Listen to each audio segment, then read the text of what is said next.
Buenas tardes a todos. Gracias por acompañarnos al inicio de este ciclo de conversatorios que apoyan la exposición Frente al Otro, dibujos desde el posconflicto.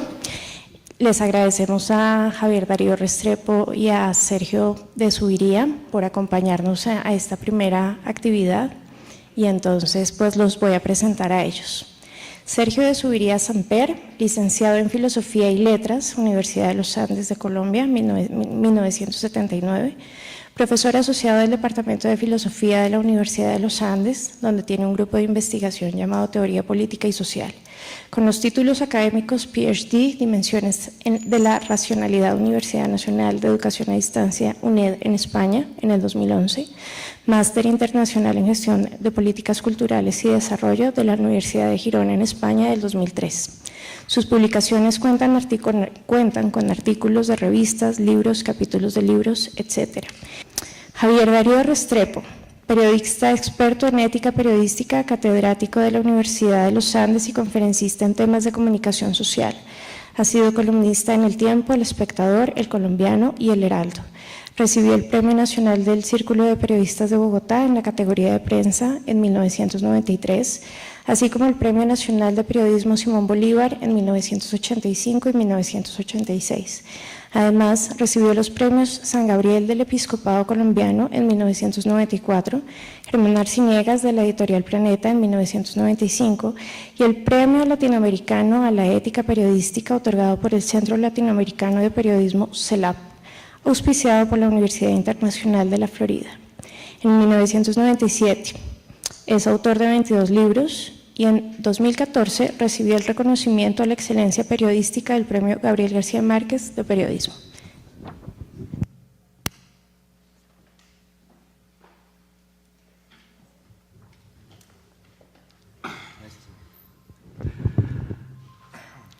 Complacidísimo, profesor, de estar aquí con usted y con esta audiencia. A todos muy buenas tardes.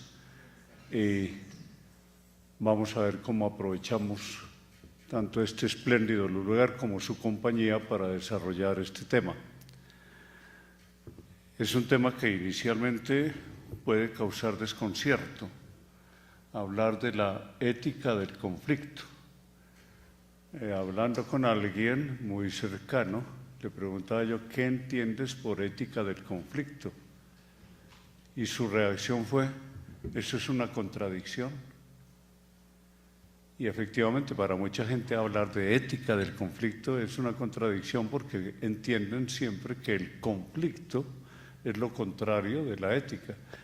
De ahí que sea importante metodológicamente que comencemos hablando de qué diablos es ética, profesor.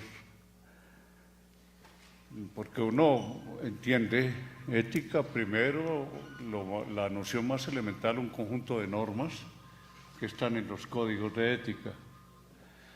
Después, cuando se ahonda un poco más, se entiende que la ética es un deber ser, y es como la forma más fácil de entenderlo. Hay un ser de las cosas y hay un deber ser. Ese deber ser sería lo ético. Y hay un tercer paso que he encontrado, y por eso quisiera compartirlo con usted, que es, la ética es ese impulso, o hablando como Freud, una pulsión que existe en todo ser humano para ser siempre mejor y llegar hasta la excelencia. Entonces hay una relación de ética y excelencia, vocación del ser humano a la excelencia.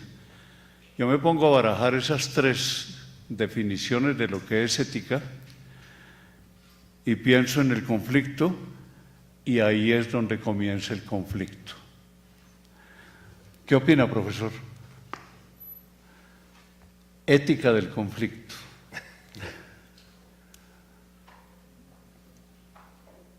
Sí, en todo conflicto creo que tiene que haber algún nivel de eticidad, ¿no?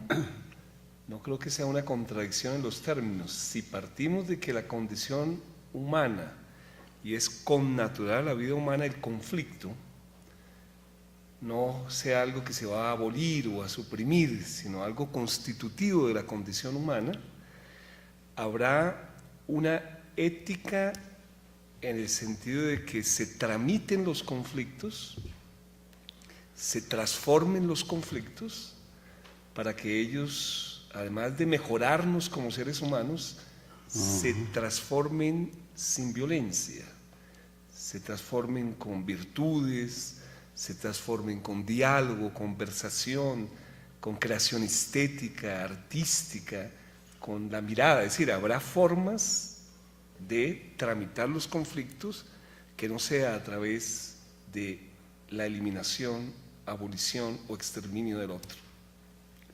Estaba pensando en Estanislao Zuleta, cuando él hace el elogio de la dificultad.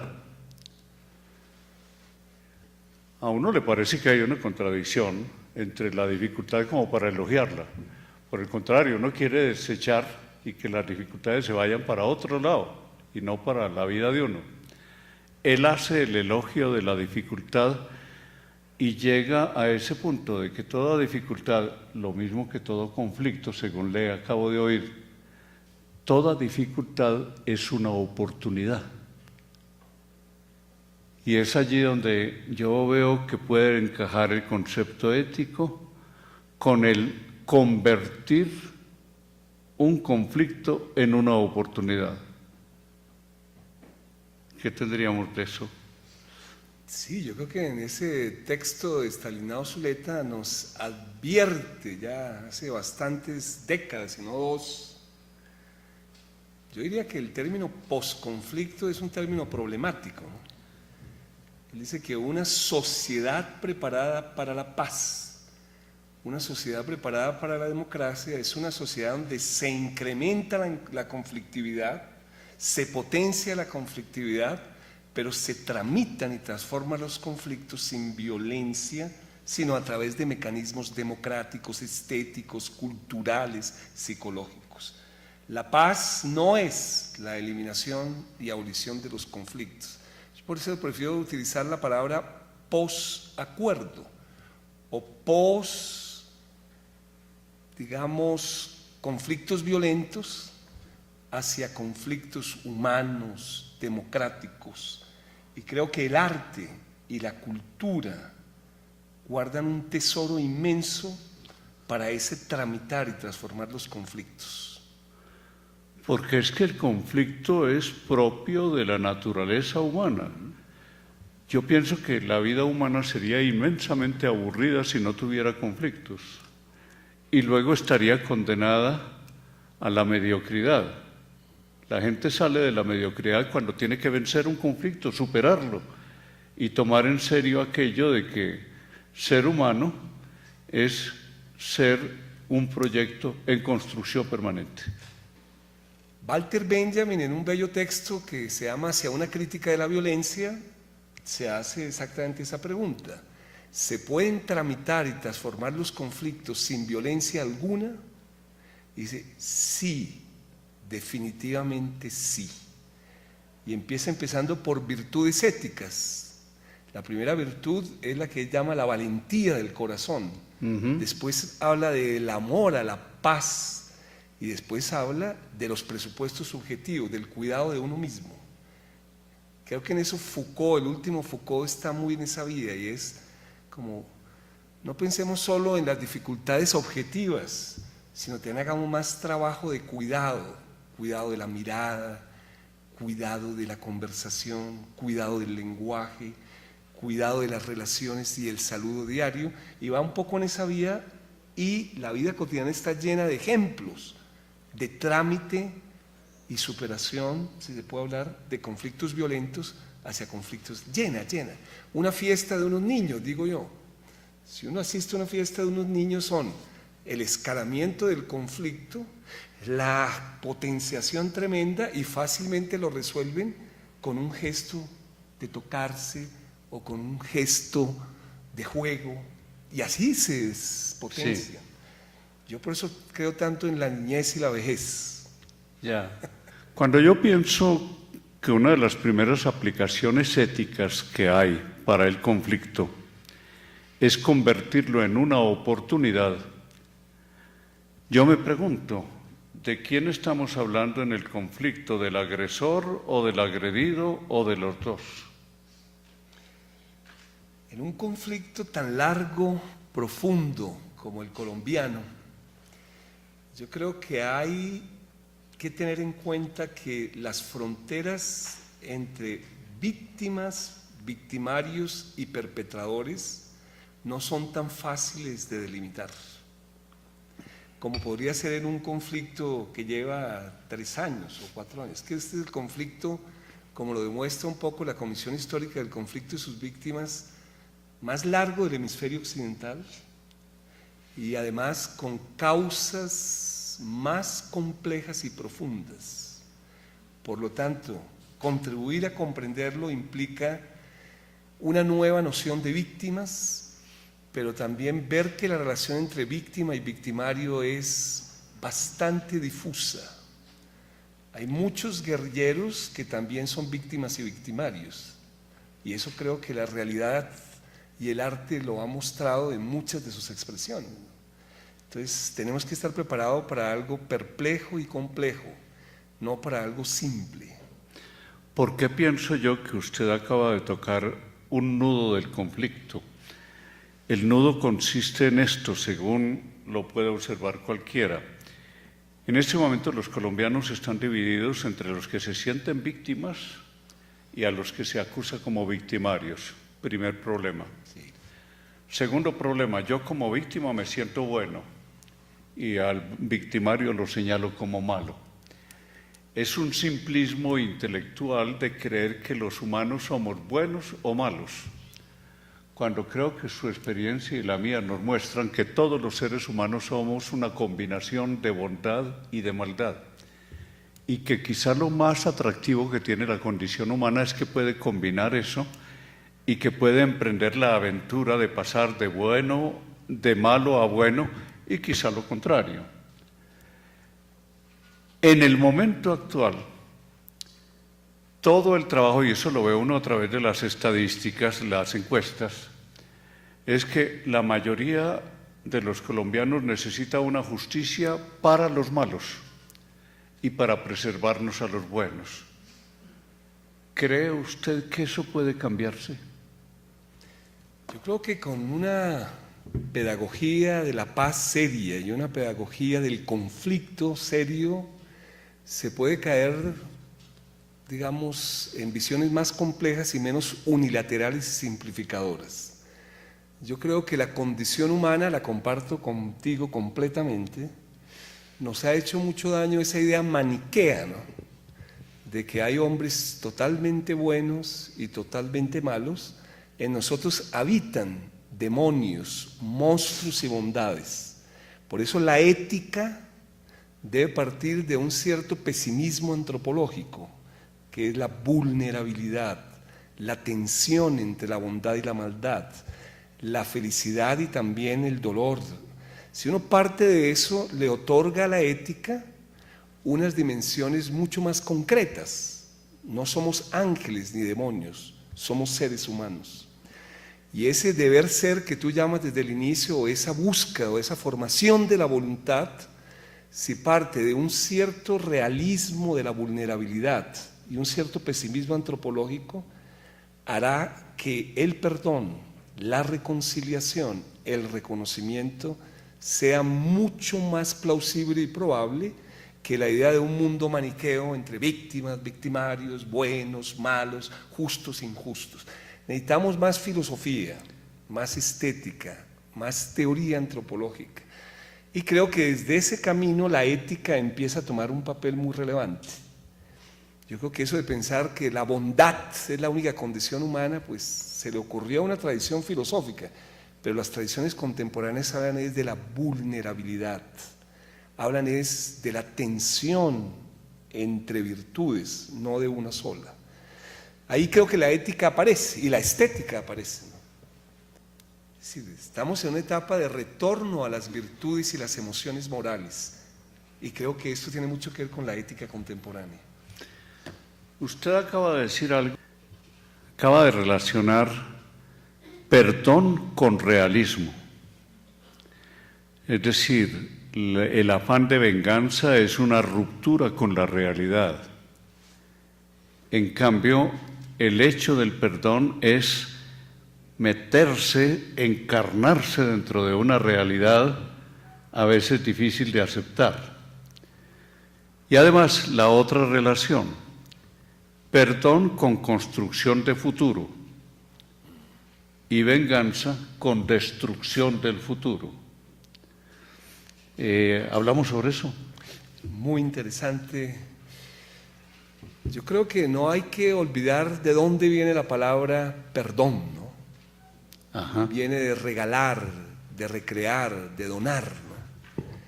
En ese sentido, el perdón no solo tiene una connotación religiosa y teológica, sino social y política, ¿no? Regalo, donar. Y Jacques Derrida, en sus trabajos sobre el perdón, pone la situación límite, que me parece la que hay que abrir en Colombia, es perdonar lo imperdonable.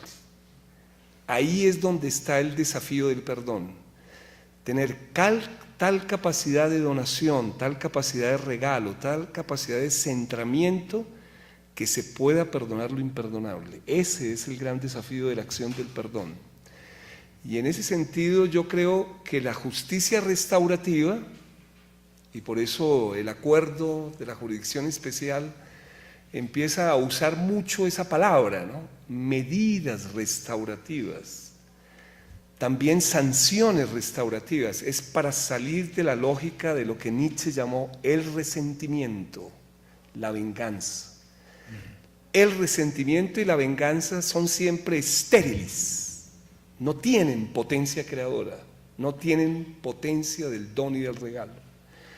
Por eso creo que hay que hacer una discusión más profunda sobre el tema del perdón. Y creo que esta justicia que hemos llamado restaurativa, amnamética, de memoria y transformadora, va en contra de la idea de retaliación, venganza, odio. Preparar el país para eso va a ser difícil, pero tenemos que intentarlo. Es que es lo curioso, que se trata de algo tan difícil como hacer un milagro, una recreación, y sin embargo es indispensable. Total que el país está abocado a salvarse a través del milagro. Me parece muy interesante esa relación porque la encontré creo que en Ricoeur, sí. La relación entre perdón y milagro. Yo creo que poco Michel Houellebecq insiste mucho en eso, y es en la tradición latinoamericana ha habido un vínculo que yo creo que habrá que seguir trabajando, y ahora pues Gavino acaba de anunciar que está casi hecho el acuerdo con el ELN, y es esa tradición de la teología de la liberación, que es un vínculo entre lo profano y lo sagrado, ¿no? Un vínculo muy creativo que anunció Walter Benjamin, que anunció ese gran pensador. Y yo creo que milagro, en el sentido profano, en el sentido de juicio final, en el sentido de reconciliación, pues tendremos que hacerla algún día en Colombia. No podemos fallar. Es decir, Orlando Fals Borda en ese bello trabajo que se llama La costeñidad y la paz, ¿no? Pues sí, nuestra generación fracasó, pero la costeñidad es experiencia de paz y hace toda una reflexión sobre las regiones muy linda. Y yo diría que nuestra última actividad antes de nuestra muerte es realmente tratar en un diálogo intergeneracional, ético, estético, filosófico, de enseñarles por qué fracasamos. Yo con Javier Darío no me veía hacía 15 años y le decía a Laura, la paz va a abrir muchos escenarios. Sí, y sobre todo va a provocar muchas revisiones. Sí. Y creo que una de las revisiones más importantes tiene que hacerse alrededor del tema del perdón. Sí. Se ha considerado con un cierto fatalismo, sí, que tal como hemos vivido los colombianos la violencia, nos hemos ido incapacitando gradualmente para perdonar y arraigando cada vez más fuertemente para pensar en términos de venganza. A veces cuando se habla de justicia y se le está haciendo una gran injusticia a la justicia al relacionarla con la venganza y al entender que la justicia y la venganza van parejas, cuando la realidad es completamente diferente. Además, estaba pensando que en todo este proceso de buscar la ética del conflicto, llegamos a otro punto. El conflicto es un punto de partida para cambios y progresos de la sociedad. Sería antiético no considerar el conflicto como una oportunidad, sino como un fracaso. Y allí es donde interviene tanto la ética como la estética para estar buscando en esta oportunidad todas las posibilidades que existen. A mí siempre me llamó mucho la atención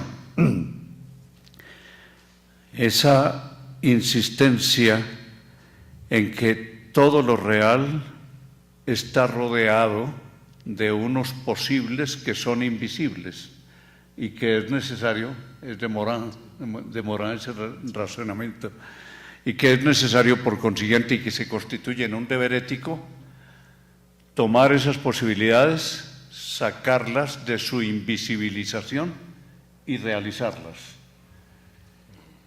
Y una gran coyuntura para realizar las posibilidades que tiene el pueblo colombiano es justamente esta del conflicto.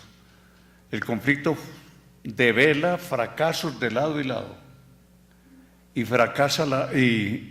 demuestra además la necesidad de que los colombianos nos demos cuenta de nuestros errores, los aceptemos y comencemos a construir, si es necesario, desde cero. Pensemos en eso, en la ética del aprovechamiento de las oportunidades. Yo empezaría señalando que, y ahí otra vez el pesimismo del intelecto, la educación y la universidad colombiana le ha dado mucha importancia a la ciencia y a la técnica, pero ha tenido un descuido inmenso con la ética y la estética. Si uno le pregunta a un estudiante universitario ¿qué es una derivada?, inmediatamente contesta. ¿Cuál es el símbolo del azufre? Inmediatamente. Si le pregunta cuál es la diferencia entre el dadaísmo y el futurismo, ¿qué diferencia una vanguardia de una transvanguardia? ¿O qué es el arte? Se quedan bastante en silencio y afásicos, pero si ya sigue y le pregunta ¿cuáles son los imperativos éticos de Kant? Nada, muy poco. Y si le pregunta la diferencia entre el utilitarismo y el kantismo, peor. Quiere decir que la custodia del conocimiento y de la verdad del mundo se le entregó a la ciencia y la técnica a expensas de una falencia total en estética y ética. Entonces entran sustitutos. Entonces, si a un estudiante le dice ¿qué es ética?, no tiene sino sustitutos o falsa conciencia que pululan. Por eso Walter Benjamin, en una conferencia muy joven, decía que en el mundo de los estudiantes había 6 sustitutos de la ética. La primera, creer que ética es educación cívica o manual de urbanidad de Carreño. La segunda, pensar que ética es derecho, legalidad. La tercera, apelar a los resultados, y es que ética es una persona que todo el tiempo está pensando en consecuencias y resultados. La cuarta es el moralista. Ya saben de quién estoy hablando, de un cierto personaje que se la pasa fingiendo de que él sí representa la moralidad plena. La quinta es confundir la moral o la ética con la dominante. Y la sexta, el esnobismo, estar a la moda en asuntos de costumbres y hábitos. Por eso el gran problema es cuando enseñamos moralidad o ética, debemos partir de destruir poco a poco los sustitutos, que son esos 6, hacia ideas. El profesor ha nombrado 3 nociones más profundas de ética, pero nuestra labor va a ser generaciones de generaciones para volver a apropiar el discurso y la práctica ética. ¿Qué es en el fondo la ética? La conclusión de Walter Benjamin es una conclusión dura, que Galton nos la recordaba hace poco en el Centro de Memoria Histórica, y es que la ética forma en la voluntad de dirigir la vida de acuerdo a principios. Lo más violento de una sociedad sería una sociedad con apatía. Eso no tiene remedio. La apatía, la desazón. Pero una sociedad que tenga voluntad de cambio, de lucha, de transformación, ya va en el camino de la eticidad. Y la va a llamar la voluntad inagotable de seguir luchando por transformar la vida. O mejorarla, lo planteas tú. Y correspondiendo con lo que acaba de decir, yo creo que la situación peor de un ser humano es la resignación. Sí. Estar contento con lo que él es y estarse negando a ser mejor mañana de lo que es hoy. Eso me parece que es la más profunda inmoralidad. Decía Galton, que pues tiene 65 años trabajando en conflictos en todo el mundo, que la violencia y la agresividad tienen forma de tramitarse. La apatía es la peor, y el conformismo son las peores sociedades. De buena, los colombianos y las colombianas, en medio de nuestra salud mental y nuestro heroísmo y nuestras dificultades, podemos tener muchas canas, pero no hemos perdido las ganas de luchar. Seguimos tratando de terminar este conflicto. A los colombianos el conflicto nos enfrenta al hecho de la violencia. Y allí es donde se plantean innumerables problemas éticos. Uno enfrentado a la violencia. Un ser inerme que quiere acabar con la violencia. O un ser armado pero que no ha agredido, enfrentado a la violencia de los agresores. Allí hay todo un nudo de conflictos éticos que habría que pensar en resolver. Gandhi, desde luego, nos predica la no violencia, pero es una prédica que nos lleva a unas actitudes casi que permanentemente heroicas de enfrentar al violento con la no violencia. ¿Hablamos de eso, profesor?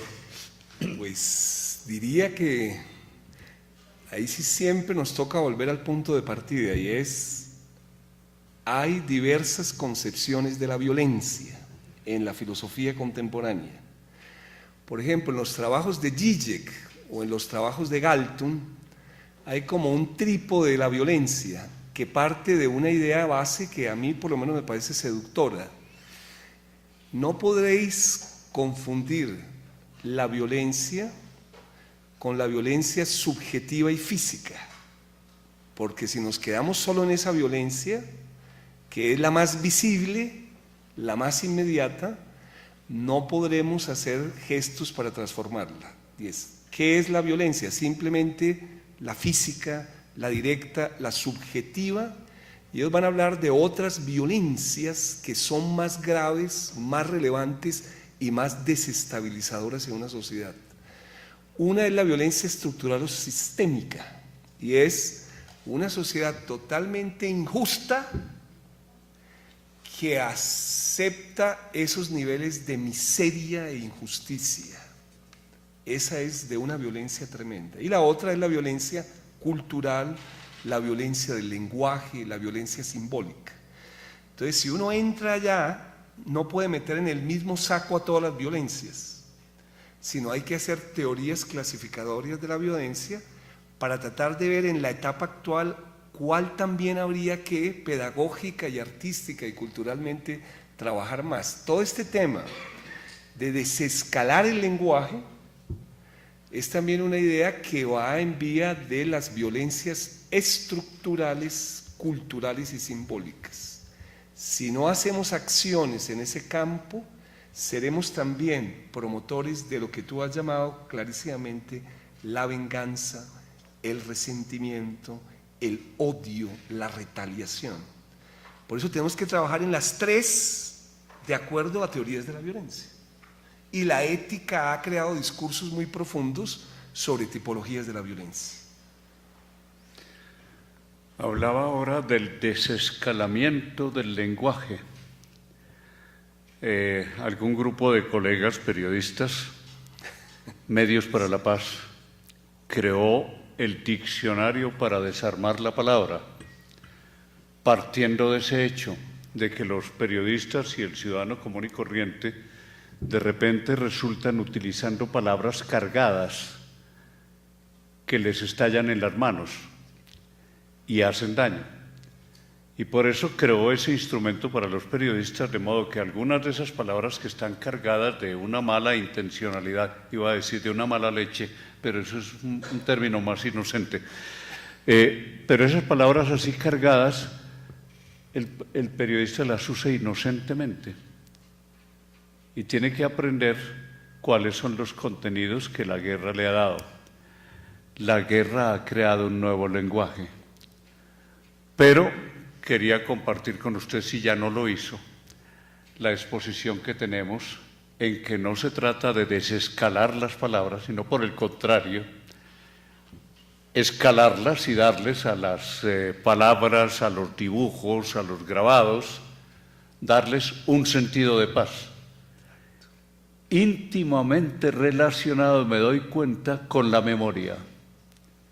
Y particularmente de la memoria de los años de la infancia.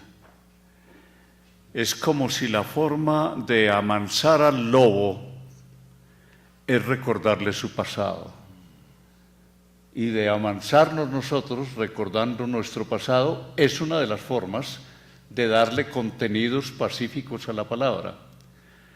Hablemos de eso, de cómo manejar la palabra como un instrumento de paz y cómo desescalar la violencia que se ha apoderado de las palabras. Pero antes yo te preguntaría, digamos, ¿sí crees que hay palabras que habría que desescalar en los medios de comunicación concretas?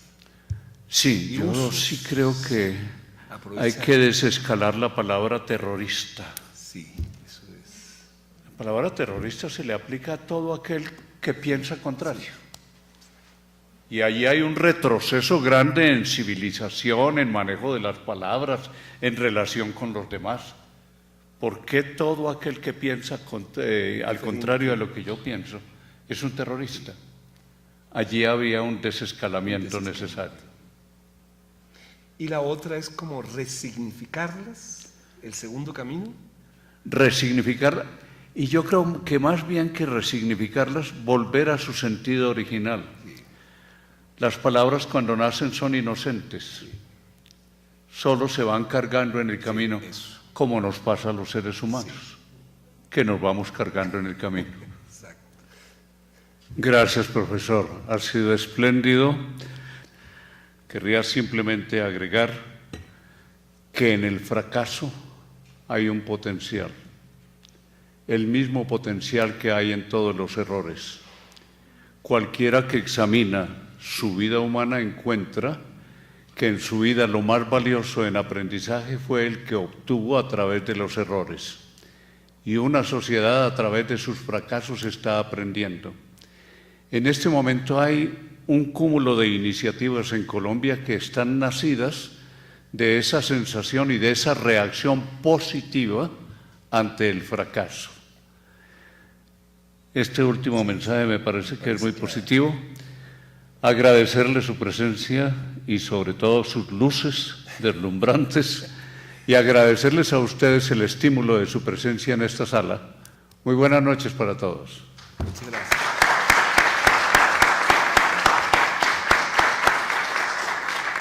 siempre. Qué